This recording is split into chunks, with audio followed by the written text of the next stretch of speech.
Hello, welcome to episode 3 of 007. This is going to be about laminating just the top tube up. I was going to try and make an episode where I did all the laminating, but it was turning into a bit of a monster, so I'm going to split it up into smaller chunks to make it hopefully a little easier for myself to edit and you to watch.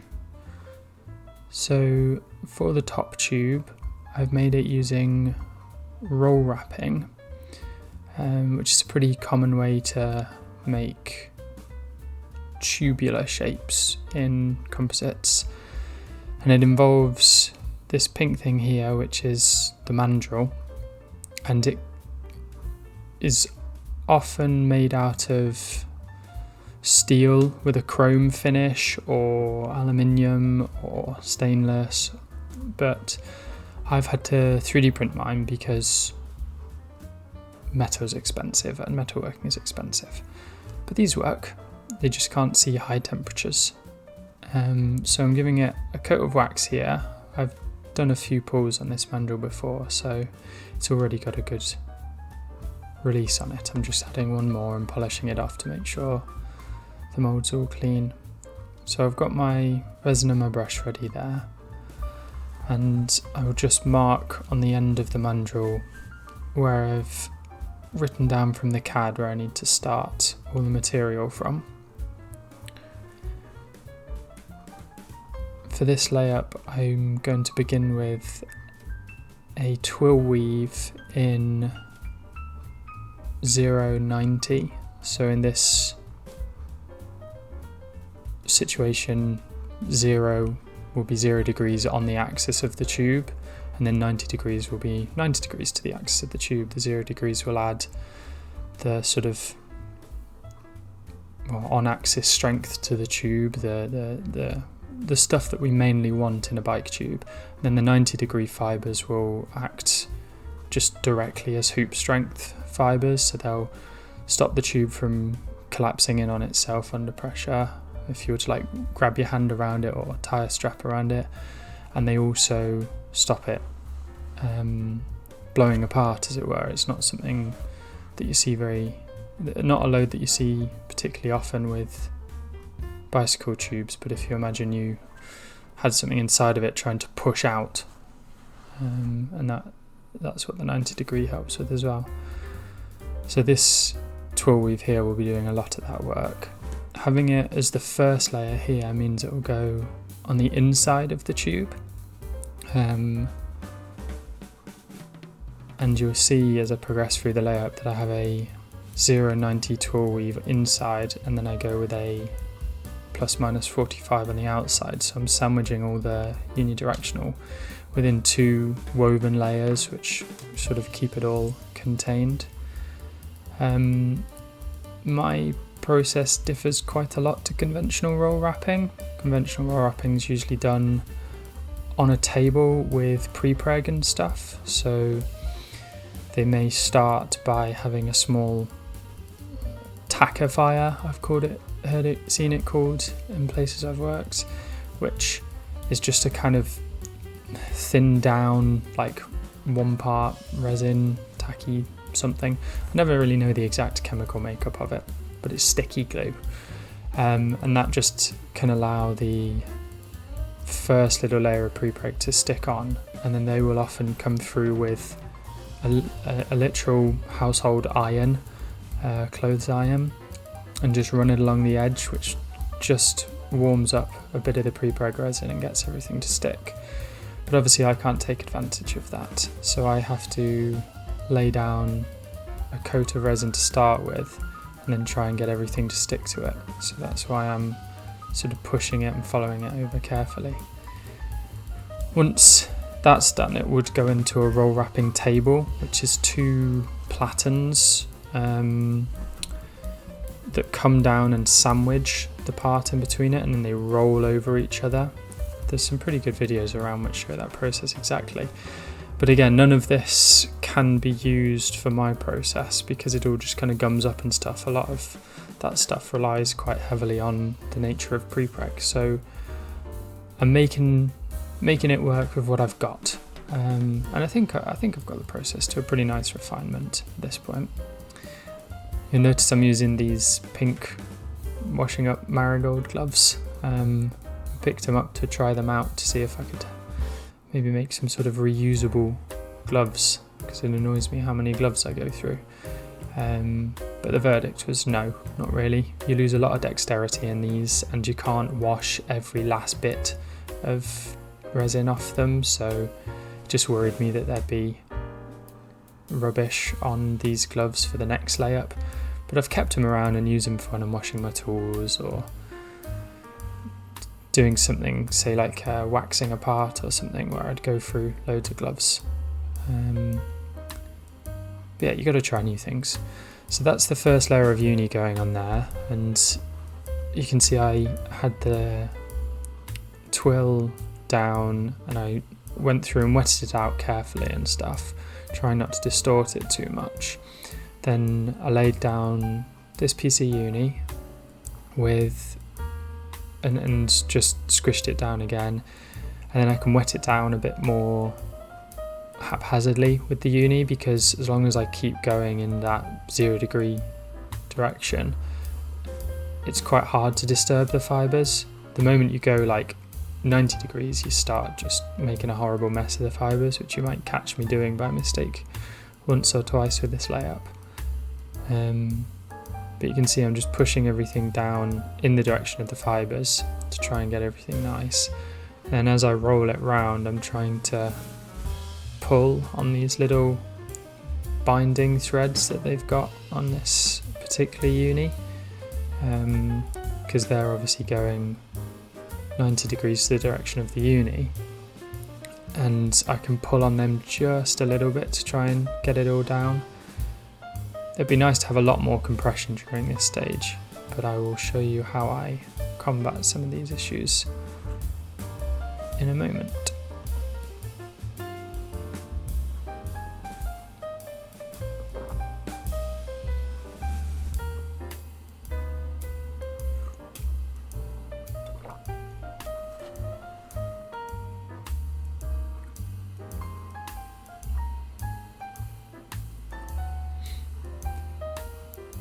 I didn't actually end up using this tube for 007 because when I was demolding it, I broke it. But this is the footage I have, so it's exactly the same layup and the same process. Just I ended up having to make it again, which is part of life. But it only broke right at the end, so it's in my scraps box, and I may make something fun out of it another time.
So you'll notice on this final layer of uni I haven't wet it out.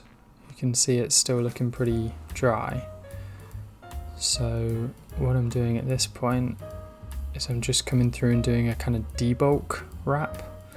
So I'm going to wrap the tape around it with a pretty small overlap. I feel like I want to say large, but a small overlap because I'm overlapping less of the tape.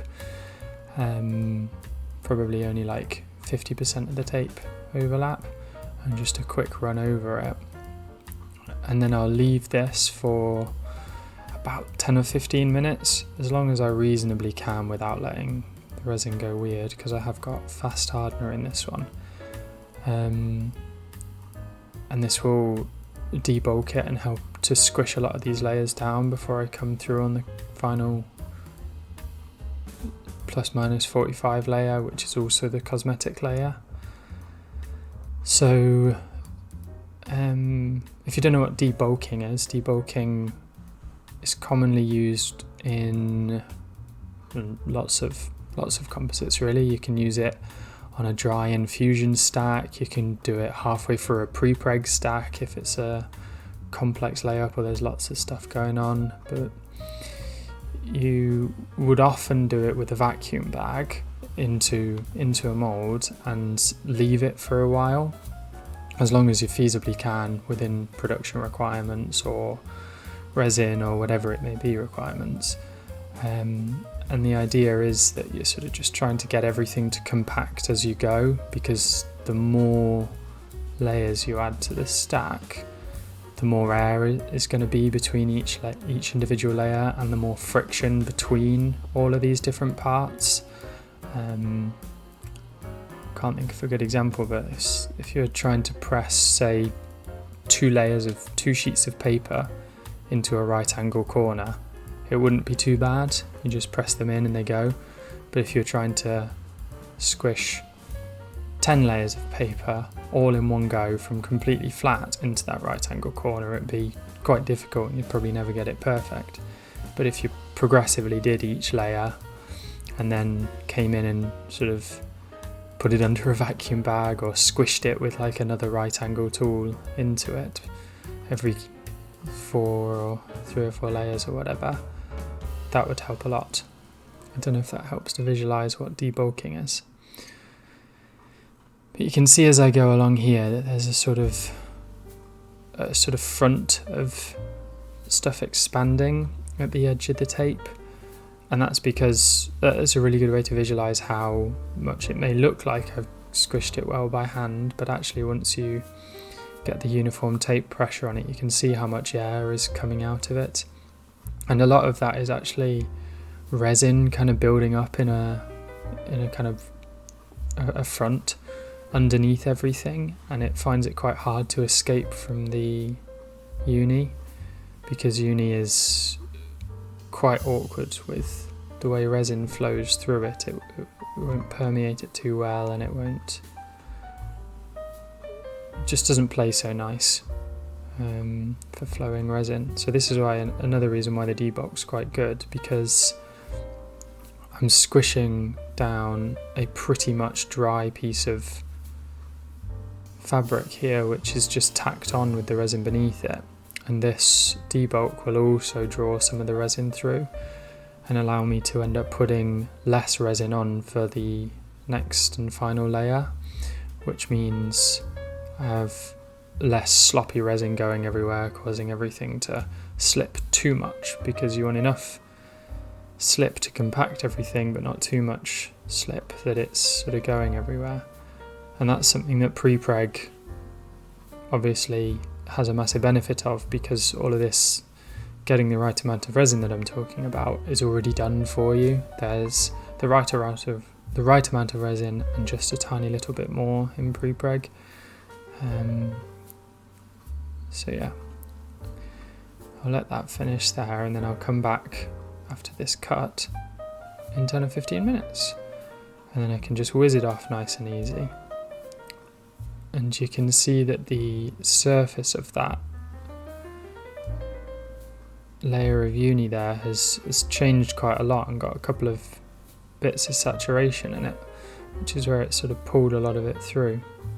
And you can see how it sat a lot more evenly, hopefully.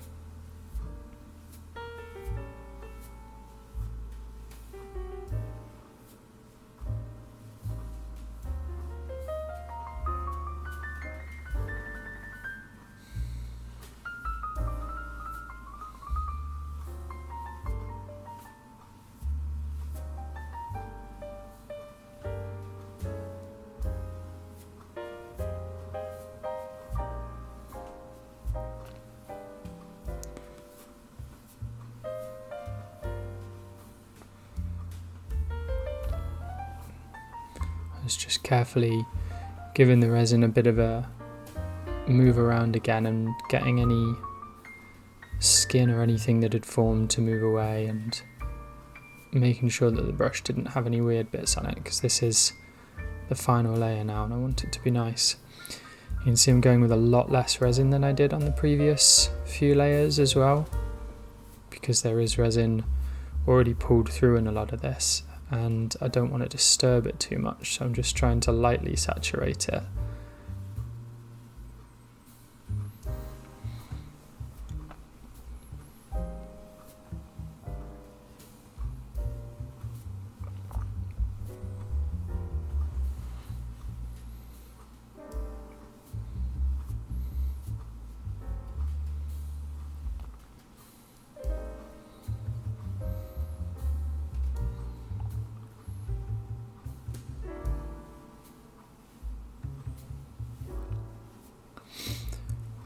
So here's the final layer on. I managed to lose the footage of me actually applying it, unfortunately.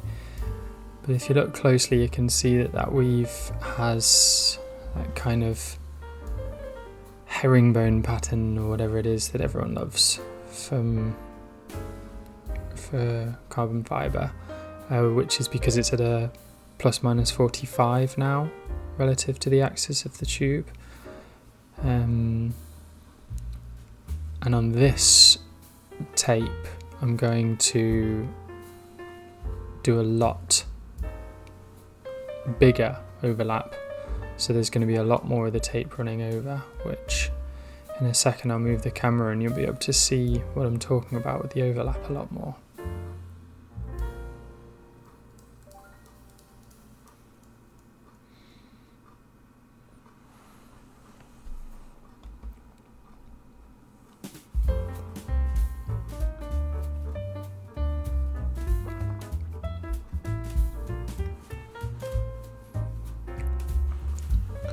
This little machine of mine has had a lot of refinement over the past year or two, and it's still far from perfect, and I'd love to have it electronically controlled, but I got to the point where I thought I can make it work.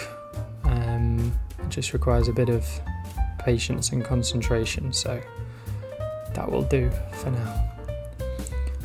So you can see where I've started the tape and overlapped it and then given it a couple of wraps at the start to just hold it secure at that end, and then I'm coming through, and the overlap that I'm talking about, if you look at the left edge of the tape coming on versus the left edge of the tape that was on previously, you can see there's probably 2 to 3 mil there, so this is an enormous overlap on this, and what that'll do is compound all of the pressure that the tape is applying onto the laminate, and that's where the sort of magic of roll wrapping happens, really, that the cumulative pressure that all of this tape can apply is really quite phenomenal, and crucially quite uniform over this round shape, which if you've ever tried to vacuum bag something like this, you'll know it's a complete nightmare and you usually just end up with a big load of wrinkles. So I'm just progressively whizzing along here, getting this done. So as this spins along at 10 times speed, I'll talk about how I'm going to demold this. So this part is designed with a taper to it. However, the mandrel is 3D printed and handmade, so it's not quite perfect, and there is a large amount of surface area in there stopping it from just falling out easily. So I'm going to take advantage of the different CTEs of these materials. This carbon fibre and epoxy composite should have a CTE of near 0, but the PLA, being quite a sort of low temperature thermoplastic, will shrink a lot when it freezes. So I'm going to take this mandrel and part to the little bike shop that I work out 1 day a week, which happens to, for some reason, have a freezer that is long enough for me to put this whole thing in. It needs to be like 1 metre long, so I can't fit it in the freezer at home. The bike shop's a little mucky, but still you can see the process of what goes on. So I've left this in the freezer there for a couple of hours, and then on my lunch break I'll get it out and just give it a couple of whacks with a nice big hammer on the top.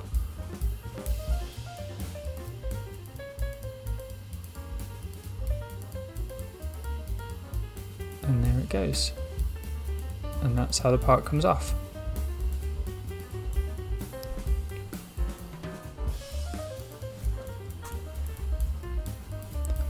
So I hope you've enjoyed watching that process of laying up the top tube.